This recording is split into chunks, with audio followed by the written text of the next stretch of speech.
Welcome to study with જનમ sir. આજે આપણે ધોરણ 9 ગણિતનું ચેપ્ટર નંબર 7 એનો એક મહત્વપૂર્ણ પ્રમેય શીખવાનો છે। જો તમે ત્રિકોણ ભણી જાઓ વિદ્યાર્થી મિત્રો, તો આ પ્રમેય તમારા માટે ખૂબ જ મહત્વપૂર્ણ છે।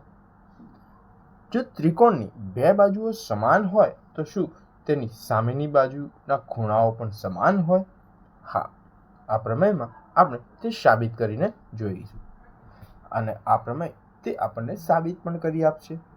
ચાલો તો આપણે સમજીએ પ્રમેય નંબર 7.2 સમદ્વિભુજ ત્રિકોણમાં સમાન બાજુઓ સામેના ખૂણા સમાન હોય।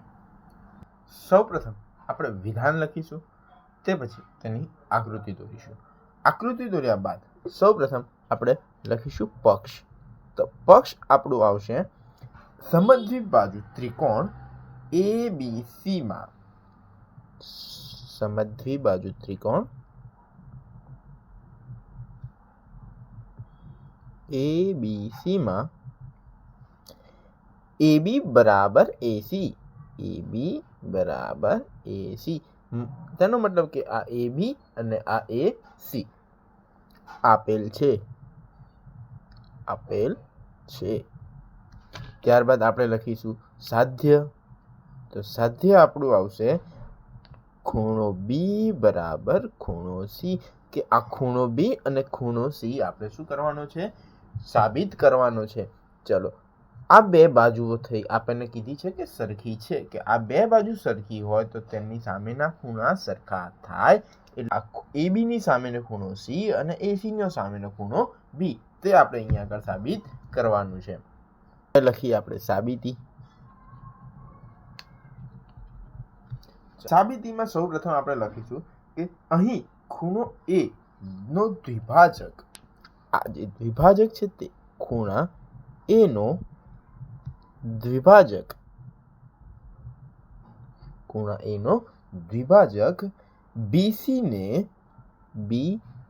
ને M બિંદુમાં છેદે છે। કયા બિંદુમાં છેદે છે? તો M બિંદુમાં છેદે છે। માટે ત્રિકોણ ABM, ત્રિકોણ ABM અને ત્રિકોણ ACM માં સૌપ્રથમ આપણે આ બે માં જોઈ લઈએ કે શું કરીશું। તો સૌપ્રથમ આપણે આ બેની અંદર કરીશું AB બરાબર AC। AB બરાબર AC એ આપણું શું છે? તો એ આપણો છે પક્ષ। શું છે? એ આપણો પક્ષ, કે જે આપણને પક્ષની અંદર કહી દીધેલું છે। હવે આપણે આગળ જોઈએ કે ખૂણો આપણી એક બાજુ થઈ ગઈ, આપણી આ બંને સાઈડ બંને ત્રિકોણની એક એક બાજુ અહીંયા આપણે લઈ લીધી। હવે ખૂણો BAM એટલે કે આપણો અહીંયા આગળ ખૂણો બને ખૂણો A બરાબર ખૂણો CAM, બંને AM એ આપણો દ્વિભાજક છે ખૂણા A નો।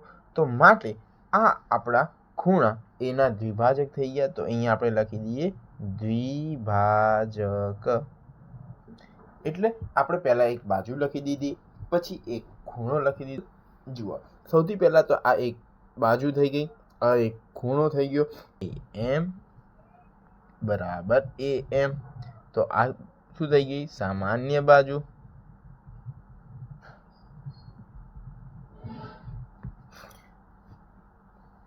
માટે અહીં જુઓ, આ એક આપણી થઈ ગઈ બાજુ, આ થઈ ગયો ખૂણો અને ફરી એક વખત આવી ગઈ આપણી બાજુ।